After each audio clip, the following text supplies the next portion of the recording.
ESG. You hear the term everywhere these days, but some still wonder what it means. Today, we explore ESG from two different perspectives. First, we talk to an associate partner at EY who specializes in ESG reporting. We'll talk about what that means and why it's becoming more important. Plus, we speak with the co founder and CEO of an Ottawa based cleantech startup. This company is getting attention in a carbon reduction competition funded by none other than Elon Musk. All this and more coming up in this episode of Techopia Live.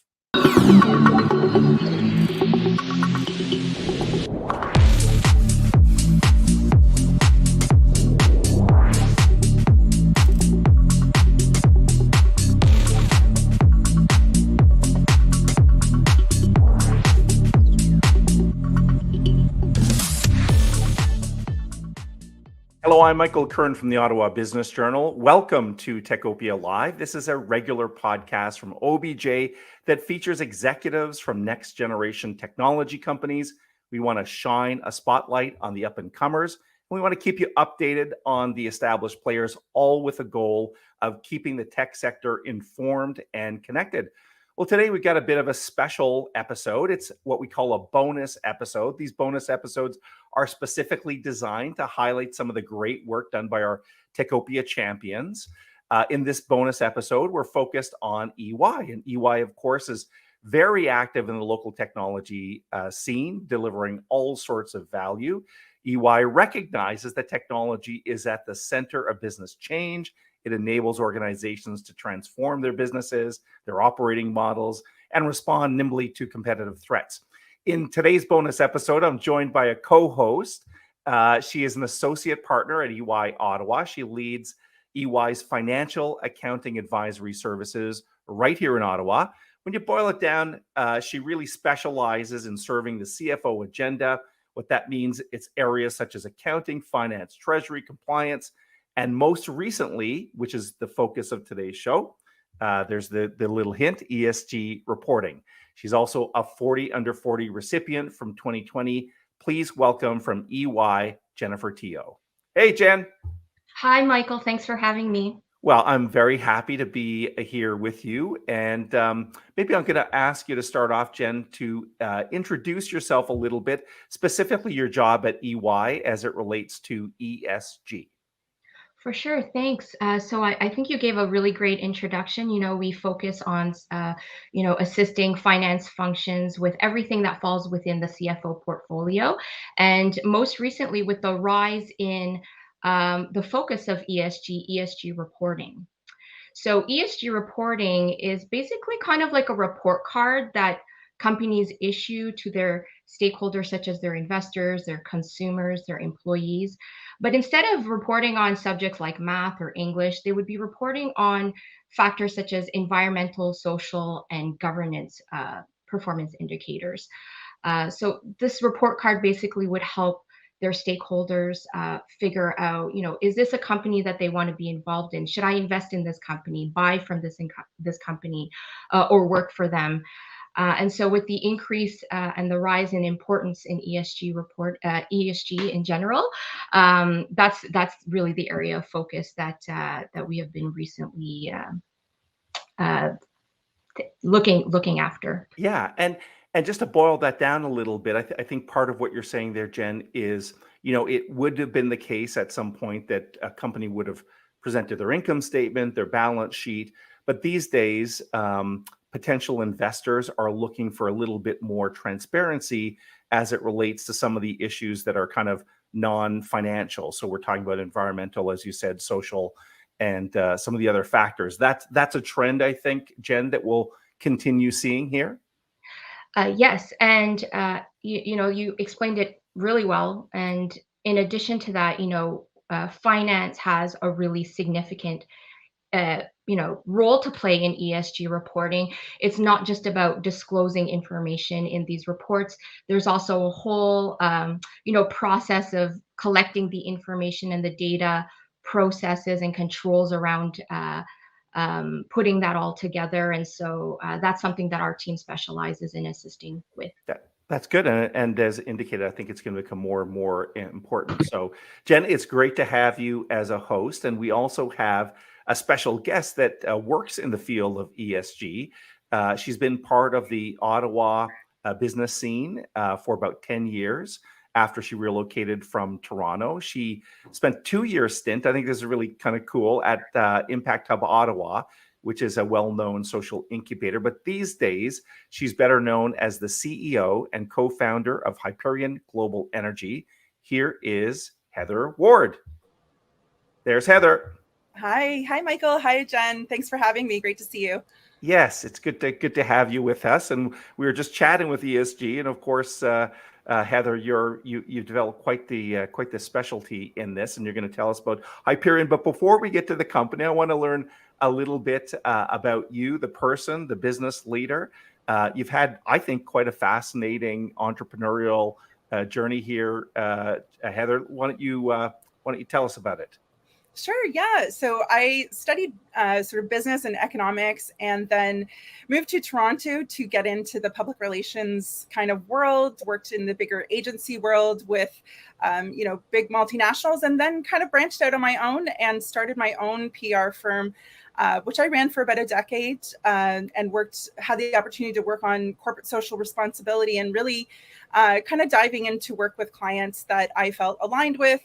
One of the really exciting projects we did was launching Canada's first electric vehicles with General Motors. And that really sort of sparked my interest in social impact. I moved to Ottawa to sort of get more entrenched in that community. And as you mentioned, had the opportunity to work with the Impact Hub, which is a wonderful social innovation incubator. I met my co-founder there, a brilliant engineer named Jerry Flynn, who's our CTO, and the rest is history. We got into the Global Carbon X Prize competition with our technology, and really just enjoying working in this new emerging field of climate tech. It's very exciting. Jen, over to you. Heather, thanks. So good to chat with you. I really love how you summarize your business model as turning dirty air into dollars.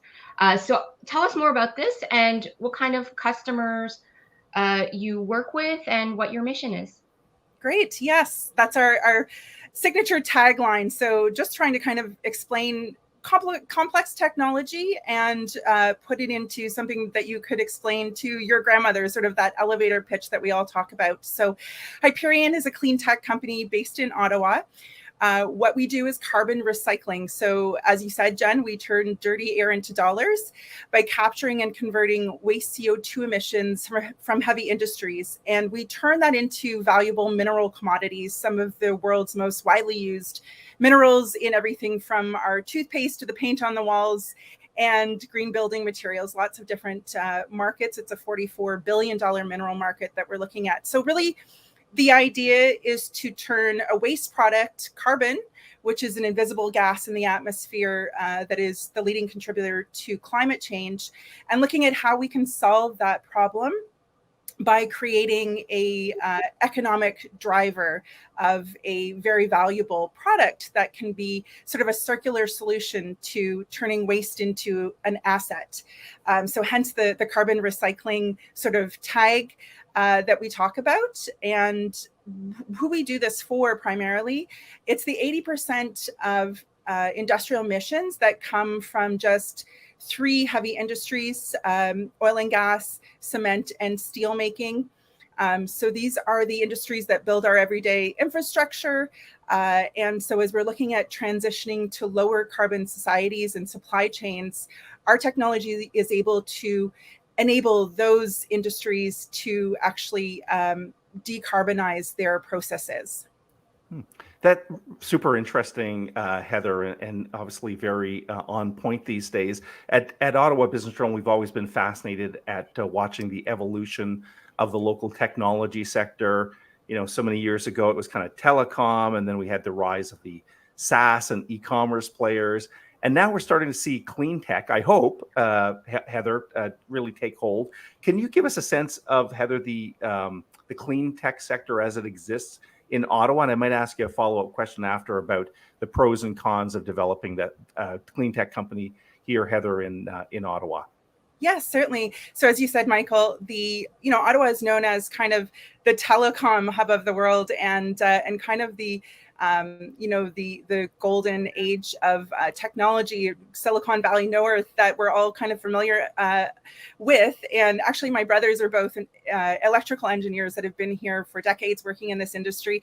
Ottawa is really interesting because we have several decades of veterans of deep tech and technology here at our access, as well as the ecosystem of some of the all the layers of government, the National Research Council, and some of those key components.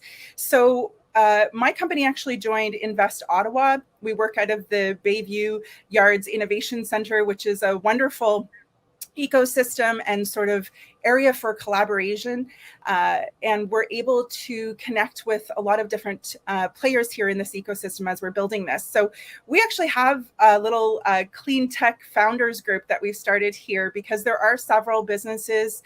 I know you've had Dev from Blue Wave AI. There's Planetary, and several other clean tech companies that we see emerging out of Ottawa. We've also been able to work with the Capital Angel Network here, which were our early funders, Thistledown Capital, which is the private fund of Shopify's founder, Toby Lukey, and his wife. And of course, the big player here in Ottawa, the Shopify Sustainability Fund, which has also been funding decarbonization. So we're sort of trying to show that you don't have to leave Ottawa to build a strong clean tech company and be a global player. And there are actually a lot of advantages. We have had funding from the Sustainable Development Technology Canada Fund, as well as IRAP, the Industrial Research Assistance Program. It's a mouthful, put on by the National Research Council. So there are assets in this ecosystem that we've been able to leverage. And so I really do think that you'll see more clean tech companies and climate tech companies emerging out of Ottawa. Okay, that's awesome. That's awesome. And it strikes me, Heather, the proximity to the federal government. You pointed out this, and the federal government, putting such a big emphasis on clean energy and that type of stuff. Are you hopeful that you can shape some of the policy guidelines of what's going on, or tap into some of the funding programs besides IRAP? Is there any special money, I guess, flowing your way? I think there was something announced in the federal government, perhaps federal budget, that is. Yes, a little $21 billion Wow. fund for clean economy. So it's really exponentially increased in this latest budget. Sort of the strategic answer of the Canadian government's response to the US IRA fund there, which is attracting a lot of clean energy companies. And so we're trying to, here in Canada, keep our Canadian clean tech companies at home and support the ones here, so that we don't have to leave into other regions of the world to develop our companies. Because of the pandemic, when we started, really our first funding from the Capital Angel Network came early in 2021, and we sort of through the pandemic have been developing our technology and launching our first pilot. So we had to stay here in our backyard just because of the nature of the shutdowns and whatnot. But because of that, we got creative, and we actually discovered assets here in our community, local manufacturing companies like Kilmarnock Enterprises in Smiths Falls, Ontario. Really, the region has a rich, sort of manufacturing and tech sector that we were able to actually build our first pilot that we're now launching right here in our own backyard. And we are actually launching it in Eastern Ontario as well. So we originally thought we were going to be going to Scandinavia. We got into Techstars Energy in Oslo, Norway, and had plans to kind of relocate over there, but did a pivot because of the pandemic, and really discovered that we don't necessarily have to leave, and maybe there are advantages to being right here, at home, where we can build a strong foundation for a global player. That's like a silver lining to the pandemic, that you were locked down here, you weren't able to travel. So you form all these routes here in Ottawa. Jen, I think you were going to ask a question about ESG. Yeah, no, I was actually, everything that you're saying, it's just sounds like it's such a great opportunity. There's companies and governments that are investing in ESG initiatives. What do you think, why do you think companies should start thinking about ESG, and how do you see that as being an advantage, or in the short, medium, and long term, really on a company's bottom line? Yeah, no, it's a great question, Jen. Thanks for that. And obviously your work at EY has been instrumental in this field as well. So you see that from the customer side and how they're reporting and the transparency that is coming into play with ESG as well. So with us, we're able to actually help and enable those customers to meet their net zero targets. So for instance, our first kind of early adopter market is the cement industry. They have a huge problem of being 8% of all global emissions. And that, just to put into perspective, is more than all aviation, all shipping, and all commercial buildings combined. So a massive footprint. And so this actually directly affects stock prices. This is a risk to having stranded assets, and obviously a risk in supply chains. So the industry is looking for technologies that can provide solutions. We've come up with a circular solution. So in the case of our first pilot customer, which is Lafarge Holcim, the world's largest developer of sustainable building materials, we've been able to create a global pilot here in Ontario. One of the 5 cement plants they have across Canada is now running our world's first carbon recycling system in Bath, Ontario. And so we're able to actually take their waste CO2, as well as in our further research, we'll be also using some of their waste products like cement kiln dust, and being able to create a mineral that they actually currently use in their products, and they buy from a mined resource, which is extremely carbon intensive. So we're able to lower the carbon impact. We're able to save them sort of that carbon emissions sort of dollar, that they have to actually pay out, whether it's in carbon tax or in other, incentives. And then we're able to create a product that they currently purchase that can be replaced in their supply chain. So it's a really exciting circular solution. We cannot do this alone. We have to collaborate with industries and come up with solutions together. So we are finding that our customers are actually eager to be part of the solution and come up with, those kinds of technologies that are easy to adopt. So for us, what we did is we actually put our whole system in a 40-foot shipping container that is a drop-in unit. This was developed in collaboration with our customers to say, maybe they don't have a lot of space on their site. They can't have downtime at their plants for construction. So it's a real turnkey solution. Again, just the innovation comes from the collaborating with all different players. And so the more that we have ESG reporting and those kinds of things coming into play, the more there is that demand side that we're seeing that's really a real strong force for the industry in general. So if I understand correctly, then these are emissions that organizations would not otherwise be using, but you're taking that and you're producing something that they actually need and would otherwise purchase. So it's really quite a value differentiator. I mean, and while you're also saving the planet. So that's really we say that we turn airborne trash into treasure. So this is a waste material that's just going into the air, and instead of capturing it and maybe burying it in the ground, we're actually saying turn it into a product that has a high market price, up to $2,700 a ton for the material that we're making. And again, it displaces an emission source of the mined material as well. In states like California, they're actually now moving towards, we talk about social license to operate. This mined material will be decreasing in future. It's going to be regulated. And so industries will also be looking for new sources of that. So the players that get on early this is an opportunity. This is a business opportunity as well. That's excellent. Thank you for sharing all that, Heather. Listen, we're going to start wrapping up in a few minutes, but I want to give an opportunity for you to speak to the tagline of EY, building a better working world. It's something we ask all of our guests to do. So Heather, well, over to you. How are you, or how is Hyperion helping to build a better working world? Yeah, so after the pandemic, we're all talking about building back better. We're realizing that supply chains and some of the risks that are involved in the way that our business is built today. And so our technology allows companies to be part of the green recovery, to build better infrastructure for the future, and also attracts talent and people who want to work on the climate and have a passion for that. So we are building a better world in partnership with our employees and with our partners. Absolutely. All right, Jen, you've got the final question before we wrap up here.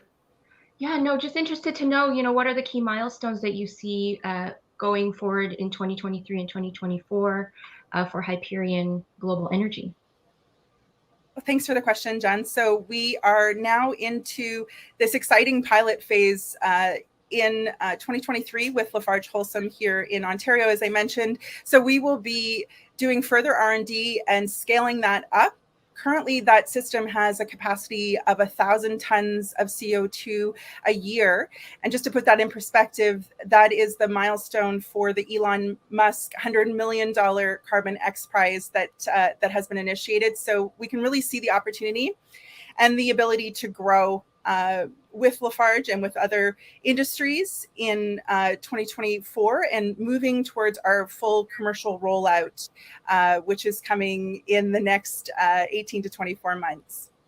Very exciting times for you, Heather. Well, listen, we want to wish you and all of your colleagues at Hyperion great growth. It strikes me that that you, Heather, and you, Jennifer, are kind of rowing in the same direction, if I can put it that way. Heather, you're enabling the tools to reduce carbon, and Jennifer is trying to figure out the non-financial ways to report on them to make sure we can understand what companies are doing to pitch in this bigger goal. So thank you, Heather, very much for joining us today. We appreciate your time, and thank you to you, Jennifer, for being my co-host today, and best wishes to all of our friends at EY.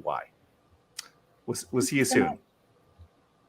All right, that was Heather and Jennifer. Big thanks to both of them for participating and talking a little bit about ESG and how it fits into all of our lives.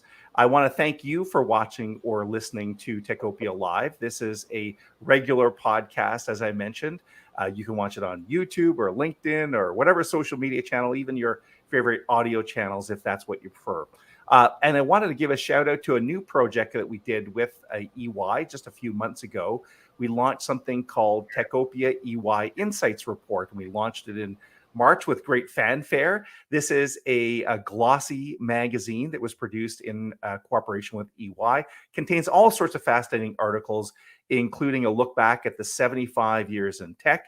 We take a look at the past, present, and future of Ottawa's technology sectors from three leaders from different generations. We take a look at the flagship companies, the big established players, and kind of the next gen ones. So you can check all that out at Techopia EYinsights.ca. Techopia EYinsights.ca.